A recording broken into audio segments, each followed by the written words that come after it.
What if everything you know about reality is just a mask, a fragile illusion stretched over an unseen world ruled by spirits, contracts, and hidden hierarchies? Most people dismiss demonology explained as superstition, yet forbidden grimoires reveal something far more structured and far more dangerous. Demonic hierarchies, sigils of power, blood offerings, ritual practices, and pact systems are not myths. They are mechanisms, operating silently beneath history itself. Here's the paradox. Humanity thinks it summons demons, but perhaps it is humanity that is being summoned into their system of control. This video will guide you through those dark, occult secrets, where every sigil is a key, every offering a signature, and every demonic contract a debt written into the fabric of destiny. We'll explore how Goetia demons and the Ars Goetia explained their legions like monarchies, how occult rituals for power act like legal systems, and how the unseen world of demons has always shaped the visible one. And if you've ever wondered why certain symbols pull your attention, or why certain rituals echo across cultures, you're about to see that none of it is coincidence. Before we dive in, I need you to do one thing, because this journey won't be easy, and you don't want to miss what comes next. Hit subscribe, turn on the notification bell, and join our circle of seekers who dare to look beyond the veil. Trust me, what's waiting ahead is not just knowledge, it's transformation. What if the reality most people cling to is nothing more than a fragile curtain, a thin film stretched over an ocean of forces they cannot see? Behind this veil lies a hidden pulse, a rhythm that never stops, echoing through the unseen world of demons. This is where demonic hierarchies reside, not as figments of imagination, but as structures of real authority. Those who stumble upon this forbidden knowledge often mistake it for superstition, when in truth it is an intricate map of power. Demonology explained through this lens is not entertainment. It is a key to unlock what has always been hidden. Every sigil carved into old manuscripts, every whisper of an occult pact with demons, represents an entry point into dark, occult secrets that stretch far beyond human comprehension.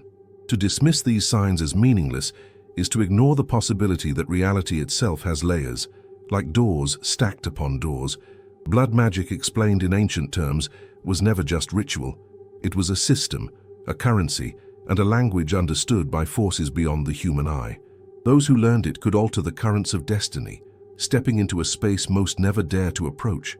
The question isn't whether these summoning rituals were real, but why so many cultures, separated by oceans and centuries, spoke of them with the same intensity. From the Goetia demons catalogued in forbidden grimoires to the occult rituals for power whispered in remote monasteries, the stories align. Coincidence seems like too fragile an explanation. It is as if humanity, scattered and unconnected, kept stumbling into the same doorway, seeing the same shadows move behind the veil. Each time, they left behind fragments, sigils of power, blood offerings, ritual notes, demonic contracts scratched into parchment. Imagine someone today dismissing these traces as harmless symbols. It would be like ignoring road signs while driving at night. Just because you don't understand the language doesn't mean the signs don't matter. The occult sigil's meaning is not arbitrary. Each one hums with resonance, a bridge between consciousness and something vast. Some seekers describe the experience as standing in front of a mirror that doesn't reflect you, but the legion of spirits waiting on the other side. And in that moment, one realizes, it's not about belief. It's about systems that exist regardless of belief. Those who explore the Ars Goetia explained quickly discover that demons are not random entities, but organized forces. Each demon king commands legions. Each sigil acts as a signature of authority, and every pact is woven into a larger structure of occult hierarchies. These are not fairy tales, but reflections of a system mirroring the very empires humans built. Kingdoms rose and fell, but always with an unseen counterpart, a spiritual empire pulling invisible strings. To understand this is to admit that history was never just human. It was influenced, bargained, and sometimes bought with shadows.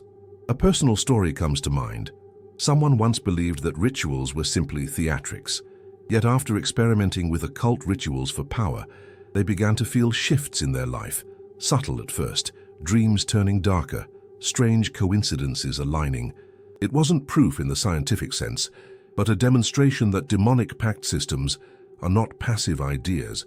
They are mechanisms that ripple through the unseen world of demons, demanding attention whether one admits their existence or not. The invisible responds, sometimes subtly, sometimes violently, and those ripples grow stronger with every offering. So the veil is not empty space. It is a living skin stretched over realities that breathe, hunger, and organize themselves in ways humans barely understand. Blood offerings, ritual practices, sigils of power, and demonic contracts are threads in this skin, and when touched, they open doorways into the forbidden.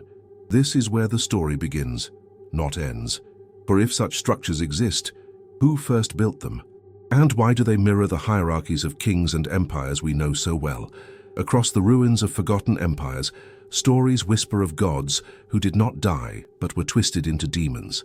Mesopotamian lords of wind and storm became names of terror, reshaped through conquest and religion. Ancient demonology explained this transformation not as decay, but as evolution. Spirits once revered became shadows feared. The forbidden grimoires of later centuries did not invent these entities, they catalogued them. And within their pages, one sees demonic hierarchies unfold like the blueprints of invisible kingdoms. Each title, each rank, reveals a mirror of human power, suggesting that the unseen world of demons organized itself much like earthly empires. When one opens the Ars Goetia explained in detail, it's clear that these were no random names scribbled on parchment. Kings, dukes, princes, and legions, each carefully positioned within occult hierarchies of influence. Imagine a medieval court filled with politics and intrigue, only projected onto a realm of shadows. This was not chaos, it was structure. The sigils of power, far from being doodles of imagination, became the emblems of authority. A demonic contract was never forged in isolation. It echoed the rank of the entity, binding not just a spirit, but the system it belonged to. The old empires understood this well. The Assyrians carved figures of Pazuzu into amulets, not only to ward off rivals, but also to engage with a network of forces beyond sight. The Greeks whispered of daemons as intermediaries, neither wholly good nor evil, but occupying their own stations. Later, Christian scribes rebranded them as Goetia demons, labeling their influence as dark occult secrets. Yet the continuity is striking. Different cultures, same structures. It's as if every human civilization, in its hunger for control, stumbled into the same forbidden knowledge. Consider how humans instinctively build hierarchies, armies with generals, courts with monarchs, guilds with masters. Demonic hierarchies reflect this same impulse, only inverted, magnified, and intensified in the unseen world of demons. Summoning rituals never called forth a single voice, they awakened echoes through chains of command. To summon a duke was to brush against the authority of the king he served, and through him, the legions beneath. The occult rituals for power were rarely linear. They were webs, interlaced with authority and obligation. Think of blood offerings, ritual practices within this framework. Blood magic, explained, becomes more than symbolism. It is tribute, much like taxes collected by kings of old. When a summoner made an offering, it wasn't just to feed a single spirit. It resonated up and down the ladder of demonic hierarchies. The unseen world thrives on order, contracts, and exchange.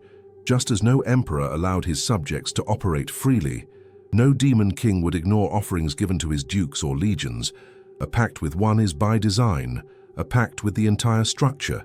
There's a story often told among occult scholars of a man who sought favor from a minor spirit. He believed his request small and harmless. But when his blood touched the sigil, the response was overwhelming. Why? Because he had not engaged a lone entity, but tapped into forbidden grimoire's vast network. Occult sigils' meaning becomes clear here. They are not only addresses to single spirits, but keys into larger systems, much like signing a contract with a company instead of an individual. The man thought he was whispering to a servant, but had, unknowingly, spoken to a king. And so, from Babylonian altars to medieval grimoires, the pattern repeats.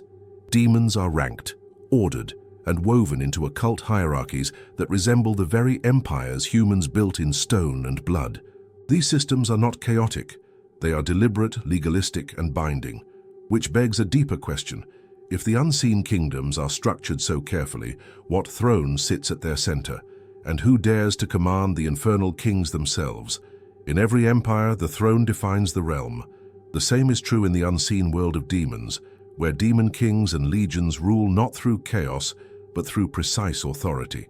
Demonology, explained through forbidden grimoires, makes it clear these kings were not metaphors, but sovereign powers seated upon invisible thrones. Summoners understood that to invoke a king was to stir an entire kingdom of spirits, echoing through demonic hierarchies. It was never just about a name, it was about the resonance of a crown, a scepter, and the authority rippling outward into the unseen. Consider the way summoning rituals were described. A magician did not merely speak to a shadow. He addressed a monarch surrounded by advisors, generals, and soldiers. Goetia demons are listed as kings, dukes, marquises, each commanding precise numbers of legions. The Ars Goetia explained their roles in a way that mirrored earthly courts. To bypass these ranks was impossible. One had to honor the order, the chains of command. Just as a soldier could not command an empire, neither could a novice call upon an infernal king without passing through the established occult hierarchies. This structure explains why occult pacts with demons carried such weight. A demonic contract signed with a king was not symbolic. It meant engaging the entire network under his rule. Blood offerings, ritual practices weren't arbitrary. They acted as tribute, recognition of sovereignty. When blood magic explained its function as currency, it wasn't exaggerating. Blood was the seal that anchored spiritual power into the earthly plane. It was as though one paid taxes directly to the ruler, and in return, the ruler mobilized legions in your favor, or against you if dishonored.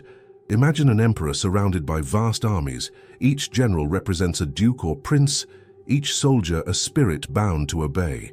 Summoning one is summoning all, as whether you realize it or not. The unseen world of demons works through ranks, chains, and contracts. Occult rituals for power operate like diplomacy, alliances, treaties, and negotiations. The throne of the infernal kings is not just symbolic. It is the highest seat of authority in a legalistic system that mirrors human governance, yet stretches into eternity. Personal stories from occult traditions emphasize this reality. One summoner once believed he could bargain with a single demon for wealth. Instead, his offering rippled through the occult hierarchies, attracting not just a servant, but the scrutiny of an entire court. His life grew abundant, yes, but also tangled in obligations he never expected. Dark occult secrets operate like this. Once you touch the throne, you are no longer dealing with individuals. You are entangled in systems far greater than yourself. And here lies the danger hidden in forbidden knowledge. To approach a king is to risk everything. The sigils of power connected to demon kings and legions are not simple drawings, but royal seals, the equivalent of signatures on ancient decrees. They hold authority, but also demand respect. To misuse them is to provoke consequences that echo through unseen dimensions. That's why grimoires often warn with veiled words, not to frighten the reader, but to prepare them for the weight of the throne they are invoking. If demonic hierarchies mimic human empires, then the throne represents their ultimate source of law and order. But thrones are not silent. They are carved with symbols, guarded by sigils, and crowned by authority older than history itself. Which naturally leads us to the next great mystery, the keys of this forbidden language, the sigils that open gateways not only to spirits, but to the very fabric of the astral realms. Every empire has its language, and in the unseen world of demons, that language is written in lines, curves, and circles we call sigils. At first glance, they look like abstract sketches, random, even childish. But occult sigils' meaning reveals that they are not random at all. They are coded portals, compressed blueprints of communication, carrying the essence of demonic contracts across the veil. Each sigil is a key, and when drawn, whispered over, or meditated upon, it vibrates with a frequency that summons entire demonic hierarchies into awareness. These are not just drawings. They are living interfaces with the unseen world of demons. The Ars Goetia explained this clearly, cataloging sigils of power for Goetia demons as carefully as kings guard their seals. To trace one was to call a presence. To alter one was to risk disaster. It's no accident that forbidden grimoires devoted pages upon pages to these symbols, insisting that precision mattered. Imagine copying a signature incorrectly on a contract. You'd risk invalidation or, worse, provoking unintended responses. The same applies here. A summoning ritual is not complete without the correct sigil, for it acts as both an address and a signature, anchoring the interaction into demonic hierarchies. Think of it this way. In the human world, words can lie, but signatures bind. The unseen world is no different. Sigils act as proof of intent, a mark that both magician and spirit recognize. Occult rituals for power rely on this recognition.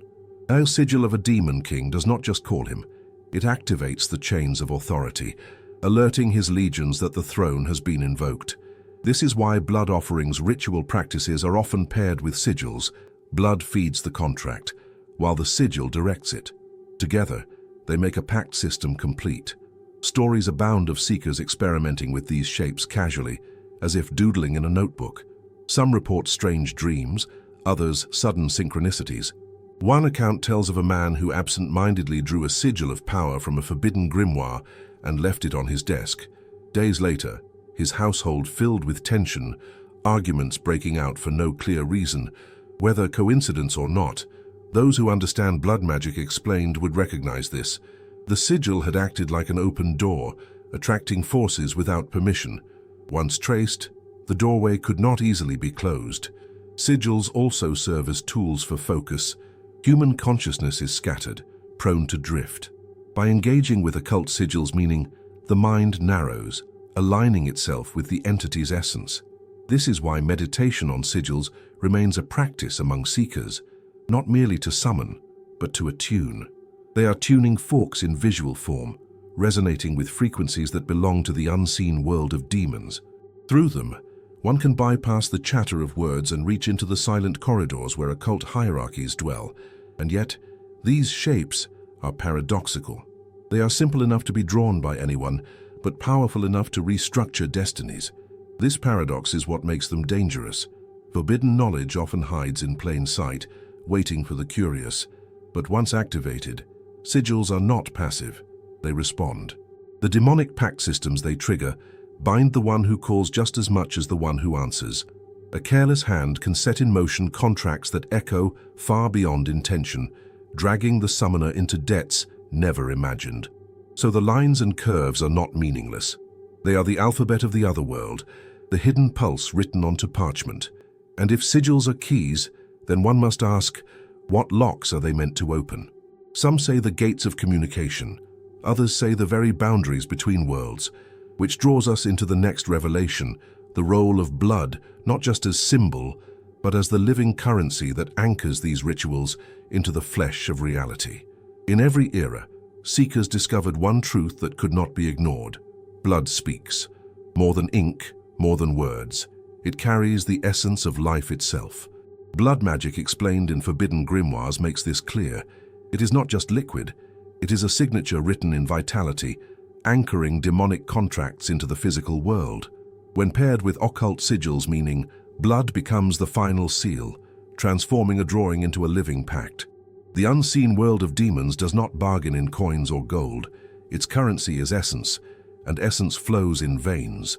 That is why blood offerings ritual practices appear across cultures, echoing the same theme. Sacrifice binds spirit to summoner. The power of blood lies in its dual nature. Physically, it nourishes the body. Spiritually, it nourishes connections. A drop offered in summoning rituals acts as tribute, a recognition that one is serious about engaging with forbidden knowledge. Occult rituals for power often required this step, not out of cruelty, but because blood proved intent. Just as a signature confirms identity in human law, blood confirms it in occult hierarchies. To refuse such tribute was to remain a passerby at the gates. To give it was to enter the hall of demonic hierarchies, where demon kings and legions awaited. Stories from ancient demonology explained how warriors once cut themselves lightly before battle, offering drops of blood to unseen allies.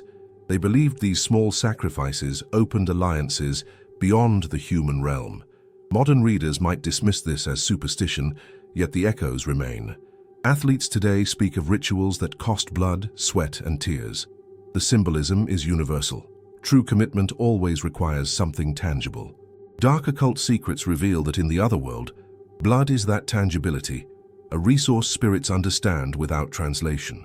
One account tells of a seeker who underestimated the weight of blood offerings ritual. He believed a minor cut would suffice, yet the days following his ritual brought visions so intense he could barely sleep. He had not realized that even a single drop was enough to echo across occult hierarchies. The sigils of power he traced on parchment had been charged with vitality, and the demonic pact systems responded swiftly. Forbidden grimoires often warn that once blood is offered, there is no undoing the signal. It cannot be taken back. This makes blood both alluring and dangerous. Unlike incense, candles, or chants, blood cannot be faked. It is the raw truth of life, undeniable to the unseen world of demons. A candle may extinguish, a chant may falter, but blood binds. That's why demonic contracts involving blood carry heavier consequences. They are not symbolic gestures, they are literal exchanges of essence. To give blood is to agree, to sign, to surrender a part of the self into the ledger of occult rituals for power. And here lies a paradox worth pondering. If blood is the currency, then every ritual becomes a transaction. Some magicians saw themselves as merchants, bargaining with demon kings and legions. Others acted like diplomats, offering tribute to secure protection. But no matter the angle, blood was the payment. The unseen world does not operate on goodwill, it operates on exchange. And those who enter this system often find debts accumulating faster than they expected. The hidden clauses of demonic contracts are rarely obvious, but they are always binding. So, if sigils are the keys, blood is the ink that writes the contract.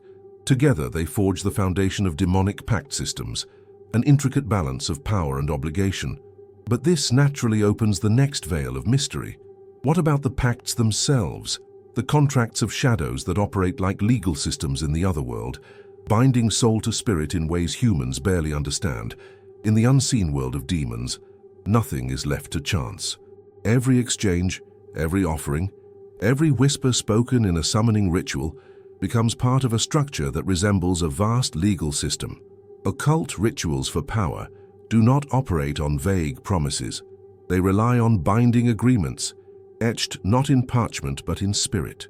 Demonology explained in forbidden grimoires often portrayed these pacts as shadows of earthly law.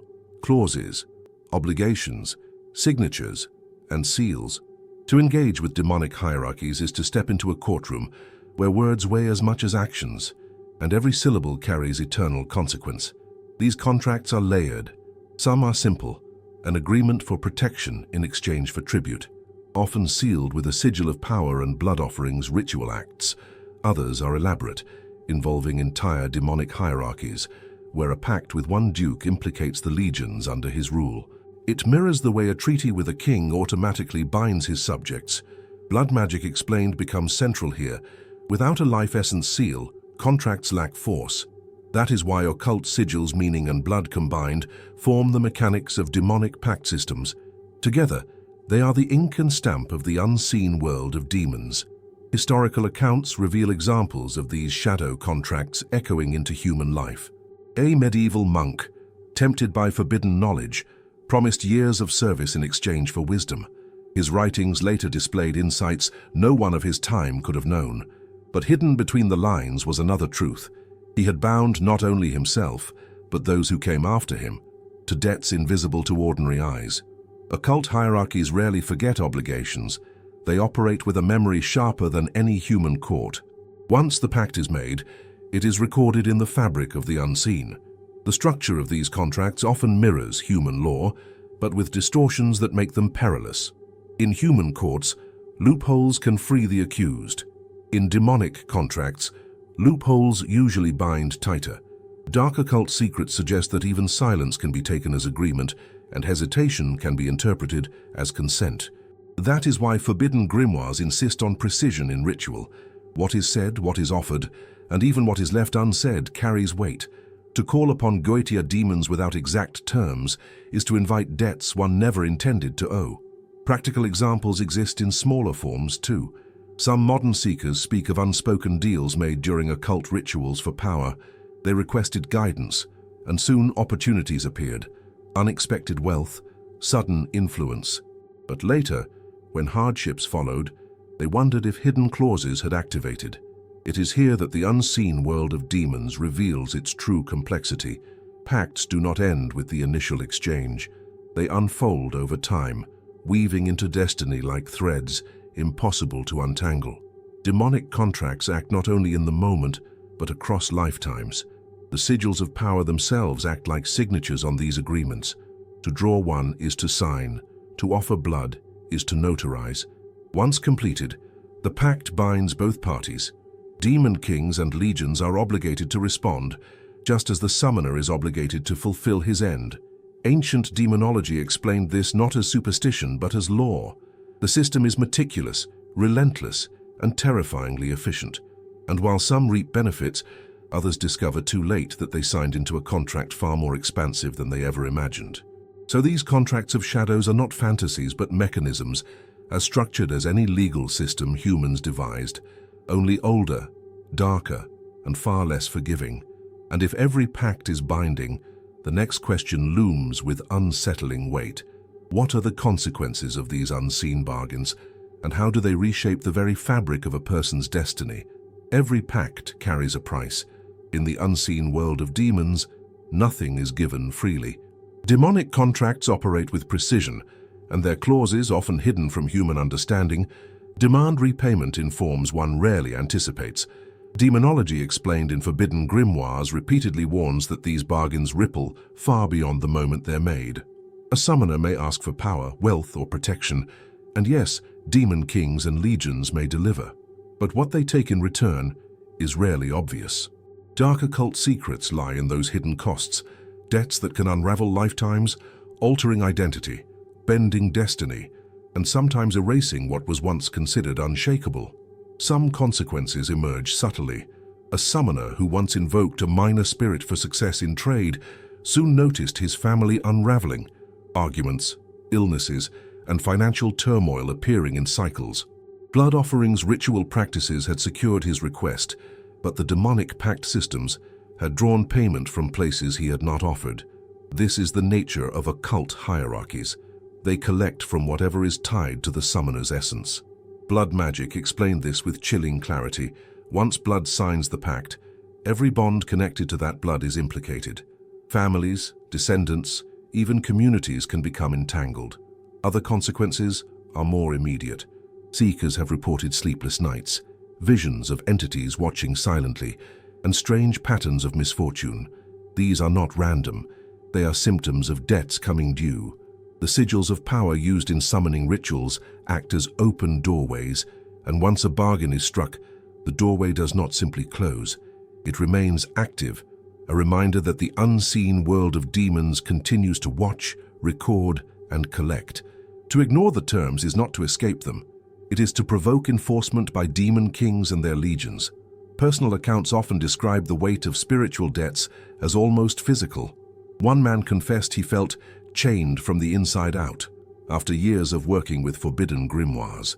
He claimed his dreams became dominated by legions of spirits demanding fulfillment until he surrendered more than he had ever intended. Occult rituals for power had given him influence, but the cost was his peace. This is how demonic hierarchies operate. They deliver what is asked, but bind the soul into contracts that accumulate interest like a shadowed bank. And the currency is always essence. What makes these bargains particularly perilous is their unpredictability. Humans think in linear terms. If I give this, I'll get that. But the unseen world thrives on webs, where a single demonic contract triggers ripples through entire networks of spirits. Occult sigils meaning becomes crucial here, for the lines drawn may bind not only the intended entity, but others connected to its hierarchy. It's like signing a contract with one company, only to discover you've obligated yourself to its parent corporation, subsidiaries, and global partners. The scale is overwhelming, and the debts compound. And yet, some seekers accept these costs, claiming the transformation is worth it. They see themselves as alchemists of destiny, trading pieces of identity for fragments of forbidden knowledge. They argue that every system has debts, mortgages, loans, taxes, so why should demonic pacts be different? This rationalization, however, often crumbles when the consequences touch areas of life they never expected. Relationships collapse, health deteriorates, or strange accidents repeat until the summoner recognizes the hand of the unseen. These are not coincidences but payments extracted from contracts never fully understood, so the consequences of unseen bargains are not abstract. They are lived, felt, endured. Souls become chained, destinies reshaped, and entire lineages marked. The forbidden knowledge promised always arrives, but with it comes a shadow that cannot be easily dispelled, which leads to a chilling revelation. If every bargain carries weight, who else is watching as these debts unfold? What unseen eyes linger beyond the ritual circle, drawn by the scent of blood and the echo of intention? Every summoning ritual is like a beacon in the dark. The moment blood offerings ritual practices begin, the moment sigils of power are traced, something stirs beyond the veil. The intended demon may come, but rarely does he arrive alone. Hidden texts of ancient demonology explain that rituals act like bonfires in the night, attracting not just the entity called, but also countless others lurking in the unseen world of demons. These are the Watchers, presences that do not announce themselves, yet linger, observing, calculating, feeding on the currents released by the act of forbidden knowledge in motion. Some describe them as neutral observers, like curious passers-by at a marketplace. Others insist they are predators, circling ritualists who expose themselves through occult rituals for power.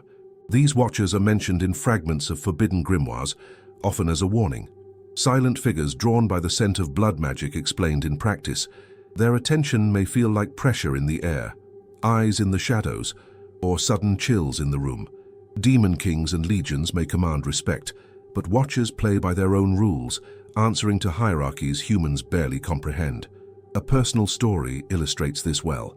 Our practitioner once traced a sigil late at night, offering a single drop of blood as tribute. The entity he sought never appeared, yet for weeks he felt followed. Lights flickered, whispers echoed in silence, and dreams grew oppressive. He realized later he had not failed the summoning. It had succeeded in ways he hadn't intended.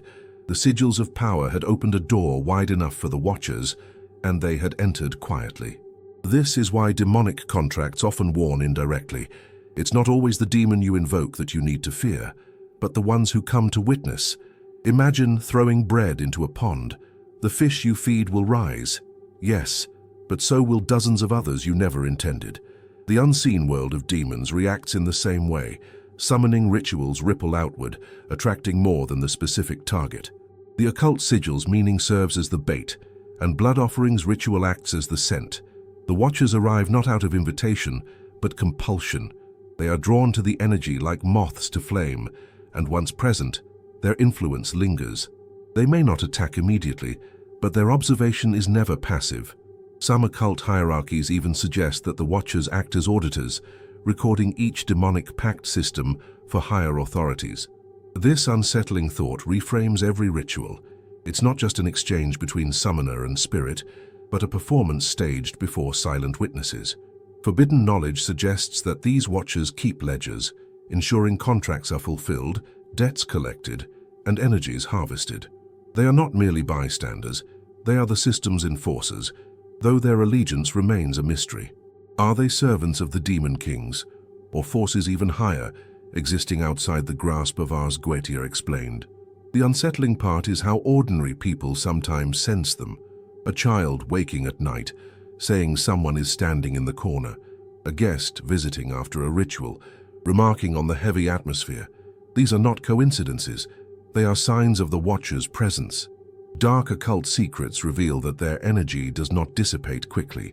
Once drawn, they linger around places, objects, and people, tethered to the summoner's essence. To banish them is difficult, for they were not explicitly invited.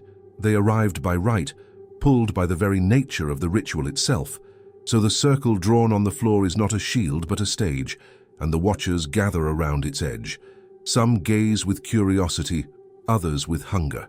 And while the summoner bargains with one entity, these silent witnesses catalogue every word, every offering, every hesitation, which opens another revelation. If the Watchers observe, what lessons are we to take from their gaze? Perhaps the very structures of power, debt, and transformation are reflections of their watchful presence. Every encounter with the unseen world of demons leaves a mark, whether the summoner realizes it or not. To step into the circle, to trace the sigils of power, to seal demonic contracts with blood offerings, ritual acts, each of these choices transforms the individual. Ancient demonology explained that initiates do not return unchanged. The very process reshapes them. Power is never granted without cost, and debts weave themselves into the seeker's path. What begins as curiosity for forbidden knowledge often becomes a life-defining journey, one that bends identity, relationships, and even fate itself. Consider the parallel with human ambition. A man enters politics, business, or art with dreams of glory. In time, the demands of the system change him. He sacrifices health, family, or morality in pursuit of his throne. Occult hierarchies mirror this same pattern. Demon kings and legions promise influence, but their pacts echo the same hidden bargain: give something essential to gain something desired. This dynamic is why occult rituals for power have always carried both fascination and dread. The transformation they bring is real, but it rarely looks as expected. Some initiates report feeling stronger, sharper, almost illuminated after their first summoning rituals. The sigils vibrate, the air thickens, and a surge of clarity floods the mind. But with time, debts emerge: emotional coldness, inexplicable misfortunes, or obsessions creeping into daily life.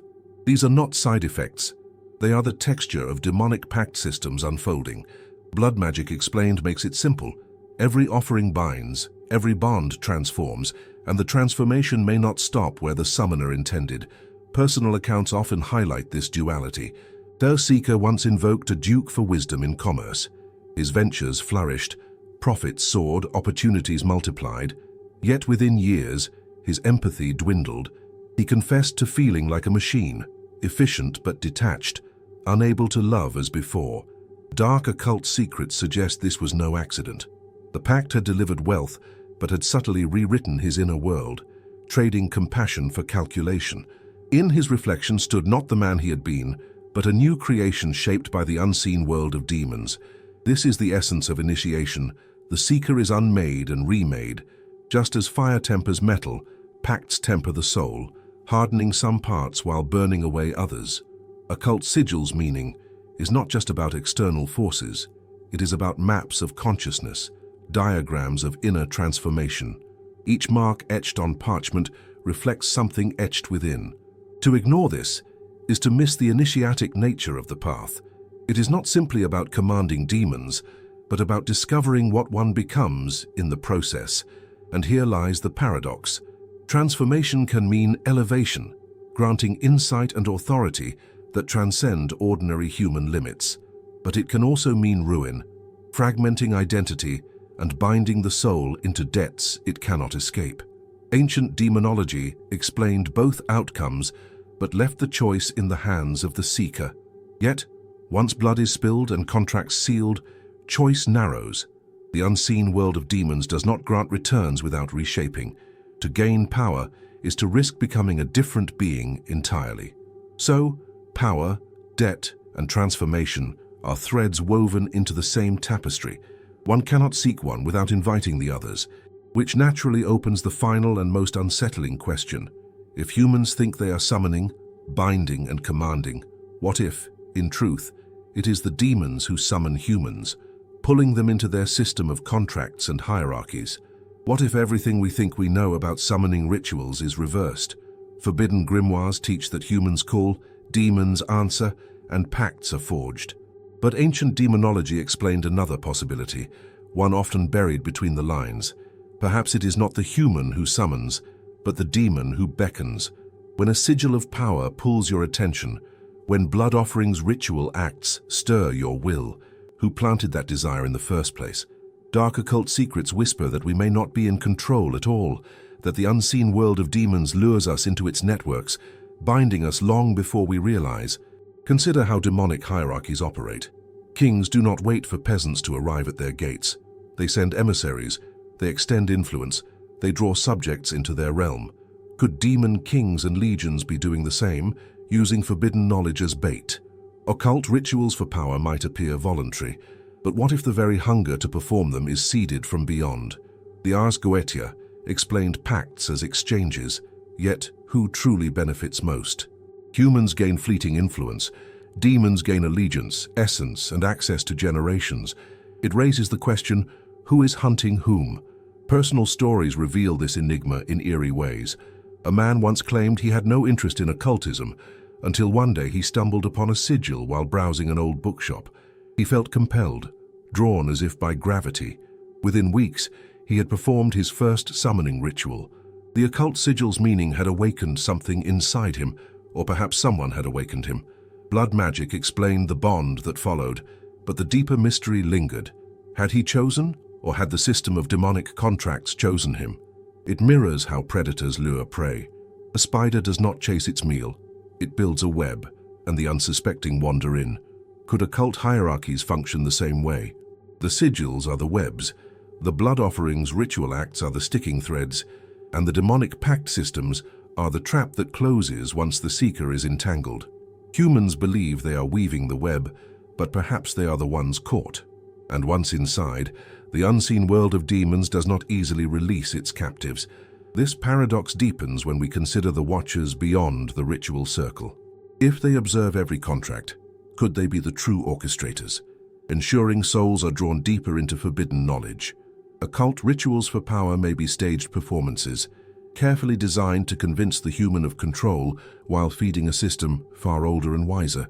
Demonology explained through this lens becomes not empowerment, but recruitment. Each sigil drawn, each contract signed, is another thread tightening around the human spirit. And yet, seekers return again and again, compelled to learn, to practice, to bargain. It's as if the unseen world of demons plants a thirst that cannot be quenched. Sigils of power appear in dreams. Forbidden grimoires, accidentally, cross their paths. Synchronicities align to lead them towards summoning rituals. Is it fate or manipulation? Is the summoner the master of the ritual or its subject? This is the haunting riddle at the core of demonic hierarchies. So, who truly holds the contract? The human who believes he commands with words and blood, or the demons who lure, observe, and bind, ensuring the cycle never ends? The answer may not be comforting, but it ensures one thing. Once the veil is lifted, there is no turning back. And that is where the true enigma begins. Because every step into forbidden knowledge may not be yours alone, but a step carefully guided by the very forces you thought you controlled.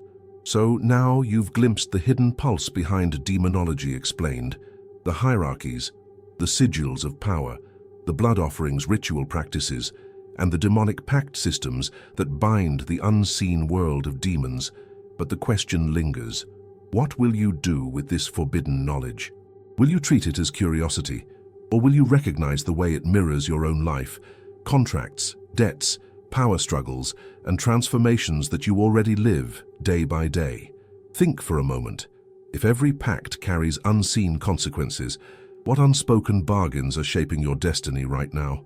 Maybe it's not demons you've signed with, but jobs, habits, or relationships that drain your essence. How different is that from a demonic contract? The reflection is uncomfortable, but powerful. Dark occult secrets remind us that every choice is a summoning ritual, every sacrifice a blood offering ritual, and every desire a pact with something greater than yourself. And so, I challenge you. What debts are you still paying without realizing it? What hierarchies of power are you already serving, knowingly or unknowingly? If occult sigils' meaning can reshape reality, what symbols are you unconsciously drawing in your own life? These questions are not just mystical, they are practical, reflections of the very systems you're entangled in. If this exploration stirred something in you, if you felt the veil lift even slightly, then don't let it fade. Take action, reflect, question, transform. That's how real initiation begins. And if you want to keep walking this path with me, diving deeper into the unseen world of demons, forbidden grimoires, and the truths hidden behind centuries of silence, then stay close, hit subscribe, activate the notification bell, and become part of this circle of seekers. Each video brings you deeper into the labyrinth, into stories, sigils, and secrets that others are too afraid to tell. Together, we'll uncover not just what demons demand, but what they reveal about who we are and who we could become.